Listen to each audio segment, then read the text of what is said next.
primeiro-ministro esquerdista, ele simplesmente encobriu mais de 250 mil casos de mulheres, em sua maioria menores de idade, que foram abusadas por imigrantes, tá? De uma certa religião. Qual é a certa religião? Qual que você acha que é? Deixa no comentário aqui qual que você acha que é. Eu vou falar em 3, 2, 1. Sim, religião islâmica. Eu já fui processado, tá? Mais de uma vez por falar isso que eu vou falar aqui, mas eu não vou deixar de falar. Existe um dado cru. O dado cru é: imigração islâmica na Europa aumenta a criminalidade. Isso não é questão de opinião. Só que eu não tô falando que eu acho, que eu penso. Isso é um dado cru. A partir deste dado cru, eu estou dando uma opinião sobre isso. Eu acho que deveriam se fechar fronteiras para se fazer filtros, inclusive culturais. Porque existe a seguinte coisa: se você tem um país estabelecido, se você tem uma cultura onde as coisas estão indo bem, e uma outra cultura chega ali com o objetivo não de somar, não de aprender com a cultura local e se adaptar, mas com o objetivo de sublimar a cultura local e impor a sua para aquele país, você deve fazer um filtro cultural naquilo. Acabou. Acabou. Cara, é uma coisa meio óbvia. E aí, de forma absolutamente ideológica, alguns países da Europa, e o Reino Unido talvez tenha sido o que mais, né, agiu assim, eles simplesmente abriram fronteira para geral. Veio uma imigração islâmica absurda e os caras fizeram o que fizeram. Eu vou dizer, o MBL, né, fez uma revista, a revista Valete, sobre o fim da Europa, né, com uma Mona Lisa de burca, há, sei lá, 2 anos, mais ou menos. Foi. Nós já antecipamos esse problema. A Europa está sofrendo uma crise migratória gravíssima, não só em termos orçamentários, porque essa galera chega e também ali absorve recursos do Estado, não é mesmo? Mas também de forma comportamental, criminal e cultural. Então, para de olhar para as coisas de forma ideológica, para de achar que você receber gente no teu país vai consertar o país dos outros. Não vai. Não vai. Se você quer consertar o país do outro, se você quer ajudar humanitariamente o país do outro, o teu país tem que estar em ordem. Porque senão você nem ajuda o país que você quer ajudar e você ainda atrapalha o seu país. Aí é que ninguém ajuda ninguém mesmo.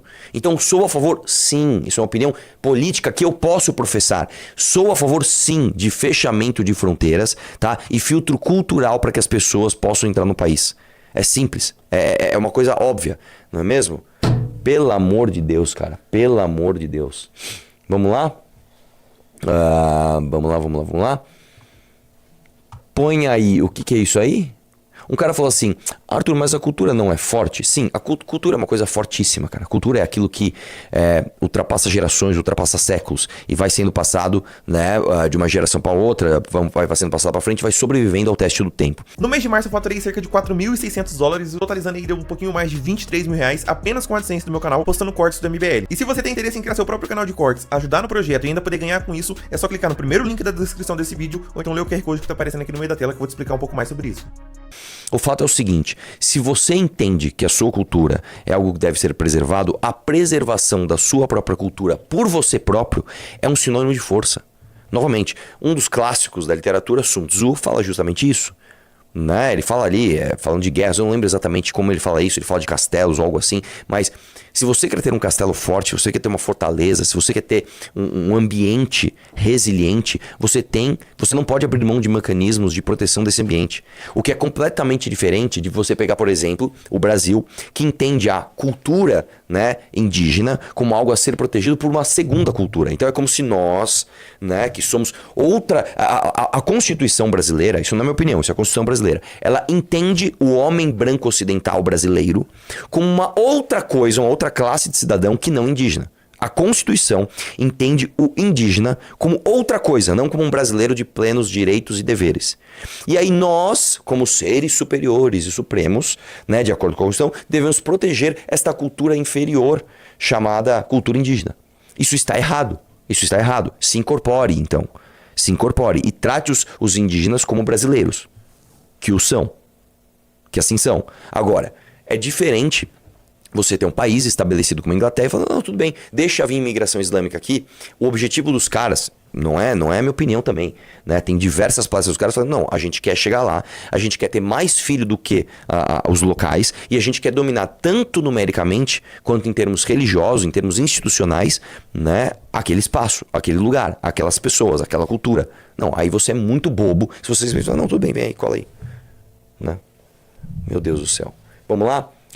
Dê like na live, vamos lá, Daniela Lima. Trump vai interferir no processo eleitoral aqui, e isso é só o começo. Vamos ver o que ela está dizendo. Eu trago para vocês aqui a aspa ipsis literis do que me disse o negociador do Lula na seara internacional.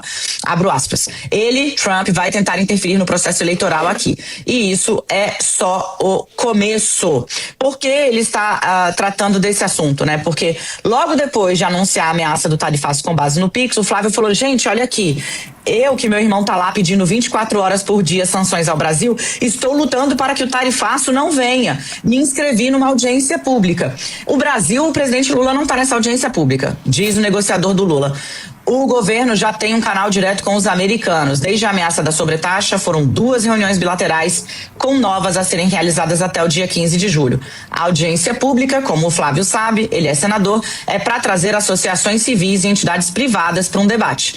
Governos falam com governos, estados falam com estados. Não é jogo para plateia, é questão grave, séria e de implicação para a economia nacional. Meus amigos, vem por aí a engrossa confusão, como diria o ministro Gilmar Mendes com seu alemão, uma grande confusão, e o presidente dos Estados Unidos está deixando claro que agora o interesse dele está totalmente voltado para a eleição brasileira. Eu trago para vocês aqui a aspa. Dá para discordar dela aqui? Ela tá falando uma coisa que é sensata.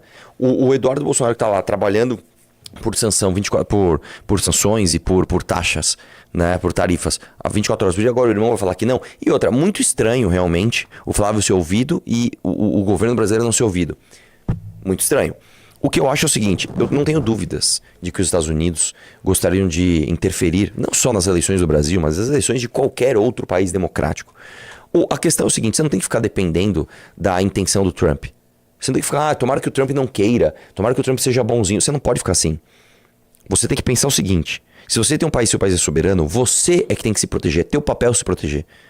Tá? Então que a gente não tenha, né, essa interferência, porque o Brasil vai se proteger, não porque o Trump possa ter alguma boa intenção com a gente. Tá? É isso. Vamos lá, próximo. Olha lá, acabei de falar dessa pauta, hein? Olha lá, pessoal. Eita, que maravilha. Ô, cultura boa essa, hein? Indígenas cobram entrega de Hilux do DENIT e mantém bloqueio de rodovia federal no Pará. Olha, só no Brasil, cara. Só no Brasil pra esse tipo de coisa acontecer, cara. Vamos lá, vamos ver. A gente se aproxima aqui para conversar com o Pirá, ele que segue no comando aqui dessa liderança, para falar também a respeito desse assunto, né, Pirá? Desde as 5 horas da manhã, estão com a rodovia interditada aqui. O que foi resolvido, decidido até o momento? Bom, Paco, dizer que nada foi resolvido ainda, né? Porque o nosso Eu gostei muito que a entrevista está sendo concedida em português, né? Perfeitamente falado pelo povo originário. Né? Eu gostei muito que a entrevista está sendo feita em português, né? Muito bacana. Vamos continuar. É conversar com o DENIT, né? Que a gente está precisando, a gente está com 2 anos já com o DENIT não fez nada pra gente ainda. Né? Eles fizeram umas coisas básicas pra gente, mas o que a gente está reivindicando hoje são as caminhonetes que eles prometeram que até hoje não deram. Né? Então, assim, a gente conversou com eles, né? E eles ficaram resolvendo lá os problemas deles lá, mas o que nós queremos é conversar com o chefe, né, do DENIT, que venha resolver esse problema. Né? Eu sei que aqui é uma BR, né? É uma BR. Né? Mas essa BR aqui, ela corta a minha reserva bem no meio, né? Então, assim, todo mundo tem direito de reivindicar o que ele quer, certo? Então, a gente estamos reivindicando o nosso direito, né? E a gente só vai sair daqui se o DENIT chegar com uma resposta pra gente que vai resolver o nosso problema. No caso, esse representante, vocês querem de forma presencial aqui. Exatamente. O que representante venha aqui pra gente conversar e dar o prazo pra eles também, né? Então, assim, já há muito tempo a gente já vem com isso aí, sofrendo, né? Reunião em cima de reunião. Então, isso não resolve, O que nós falamos, não, eu acho que já basta, né? Nós comunidade Assurini, a gente gostamos muito de dialogar, né? Mas nós temos um limite, certo? Nós temos um limite de conversa. Então, por hoje, então, a gente só vai liberar a BR se o representante do DENIT comparecer com a gente. Entendi. Então, deixa eu ver se eu entendi. Índio tem aldeia. BR corta a aldeia no meio. Então, índio quer caminhonete. Eu acho que faz todo sentido. Acho que faz todo sentido. Eu acho que esse é o jeito de se tratar povos originários. Pessoal, vamos preservar a cultura deles. Dá umas Hilux pra eles aí, pra gente poder construir uma BR. Cara, assim, explica isso pro investidor. Chega pro investidor e fala que é o seguinte, vamos investir ali em infraestrutura no Brasil? A gente fazer uma BR e tal, vai pedagiar, vai ser legal, vai escoar um monte de produção, vai levar desenvolvimento pra tudo quanto é lugar do Brasil, vai deixar o país menos vulnerável, tá? A invasões, a tudo. É só bom, é só maravilhoso. Inclusive a gente vai poder levar mais outros tipos de infraestrutura para essas pessoas, postos de saúde, escolas, etc. Olha que maravilha. Bora. Só que é o seguinte, tem que pagar umas Hilux aqui. O que é essa? Não, a gente tem que ir dar Hilux por uma terra indígena que a gente tá... Mano, olha, velho, eu vou te falar, cara, é um meme pronto. É um meme pronto. Me manda esse no privado, por favor, minha querida, né? Aí é o seguinte, é capaz de eu falar isso aqui, falar que não tem que dar Hilux porra nenhuma, tem que fazer a porra da BR e vai se fuder com a sua porra da sua terra indígena, aí é eu que vou ser processado, né? Eu que vou ser processado, porque, vamos lá, existe um problema muito grave aqui no Brasil do entendimento do que é uma terra, uma reserva indígena, tá? Aqui no Brasil, o processo para você demarcar um território como território indígena é um absurdo. Como é que funciona aqui no Brasil? Um antropólogo chega lá e ele pode, pelas razões mais diversas possíveis, entender que uma terra é terra indígena. Então, o que acontece? O cara chega lá, dando um exemplo, ele achou um martelo que ele achou que esse martelo é... peraí, esse martelo aqui, cara, é de um povo indígena assim, assim, assado, então aqui faz parte de uma demarcação indígena. Se a terra for titulada, ou seja, se o lugar onde ele está demarcando tiver dono, tá? A começar o absurdo que o dono não pode apresentar contraditório no mérito. Como assim? Tem uma fazenda, tô produzindo, chega um cara e fala assim, ó, aqui tinha um martelo indígena, isso aqui é terra indígena. Eu não posso contestar o mérito. Eu não posso dizer que não é. Você acredita? O processo para que você saia da terra e se ferre não é um processo que discute o mérito. O mérito foi dado, já era. O cara manda isso pro ministério, que eu não lembro agora qual ministério que é. O Ministério da Ordem, acabou. Você só vai discutir na justiça os termos para você sair. Quanto tem para você sair, como é que você tem que deixar a terra, quanto você vai receber por ela. Você discute só os méritos da saída. Não o mérito central, que é aquilo é ou não é terra indígena. Dada esta autorização, dado o andamento nesse processo, o presidente da República, de forma unilateral, vai lá e assina e demarca a terra indígena. Tá?